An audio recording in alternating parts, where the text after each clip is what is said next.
Our theme for the October newsletter is micro habits.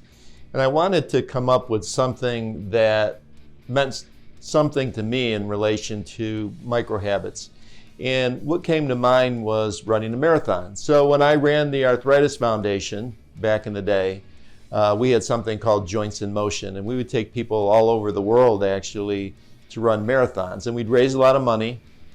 This isn't about that, but I think I hold the record for money raised for an event at the Arthritis Foundation, because I ended up raising over $100,000 for the Arthritis Foundation in this marathon. No, the goal was $3,500, so you can see that I achieved that plus more.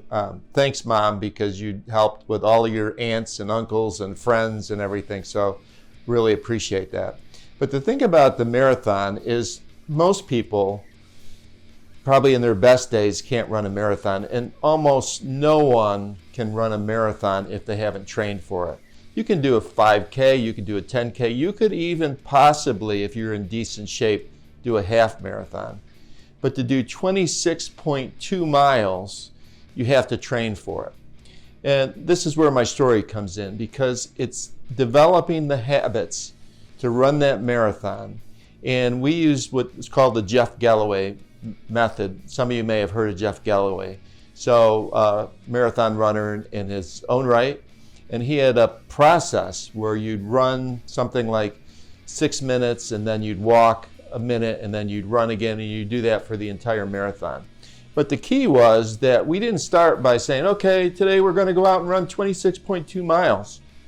What we had to do is we started running a couple miles in the first day, and over time, as we were building up for the marathon, we ran more and more. Some days we rested. We talked about diet. We talked about all of the habits that we had to have in place, the regimen that we had to have in place to make that marathon happen and be successful running a marathon. And it's the first time I ever did it. Ran a marathon in Hawaii. Wanted to get it 4 hours. I did 4 hours and 3 minutes, so I just missed that target. But I followed all of the steps from the beginning to the end. So when you think about micro habits and you have a goal in mind, and it's something different possibly than you've ever done, is developing those steps that can make you successful. So this is what it's about. It's for what it's worth, and love to hear your thoughts.